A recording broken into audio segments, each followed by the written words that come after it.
మేషరాశి వారి యొక్క మాస ఫలితాలు. ఈ మేషరాశి వారికి ఈ వారంలో పంచమాధిపతి అయినటువంటి సూర్య భగవానుడు అనుకూలంగా ఉన్నాడు.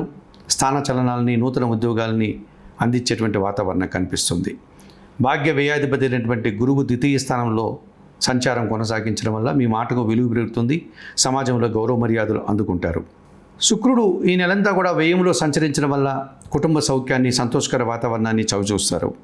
రాహువు మే 18 తర్వాత లాభభావంలో సంచారం కొనసాగించడం వల్ల విదేశీ వ్యవహారాలు కానీ, నూతన ఉద్యోగాల్లో అధిక లాభాలు కానీ, అధిక జీతాలు కానీ అందుకునే పరిస్థితి కనిపిస్తుంది. కేతువు మే నెల 18 వరకు కన్యా రాశిలోనే సంచరిస్తున్నాడు కనుక రుణరోగ శత్రు విముక్తిని మీకు ప్రసాదిస్తాడు.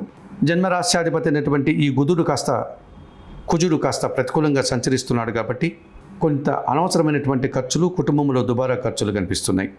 అలాగే బుధుడు కూడా మీకు వ్యయంలో సంచరించడం వల్ల వ్యాపార అభివృద్ధి, ఆర్థిక సమస్యలు మీకు ఇబ్బందిగా మారుతున్నాయి. ఏలినాటి శని ప్రారంభం కావడం వల్ల శారీరకమైనటువంటి శ్రమ, చిన్న చిన్న అనారోగ్యాలు ఇబ్బంది పెట్టే సూచన కనిపిస్తుంది. వ్యయంలో ఉన్నటువంటి శని దోషం నుంచి బయటపడడానికి ఈశ్వరునికి అభిషేకం నిర్వర్తించండి. జన్మరాశిలో ఉన్నటువంటి బుధ సంచారం నుంచి బయటపడడానికి శ్రీరామరక్ష స్తోత్రం చదువుకోండి. చతుర్థ కుజదోషం నుంచి బయటపడడానికి సుబ్రహ్మణ్య స్వామిని ఆరాధించండి.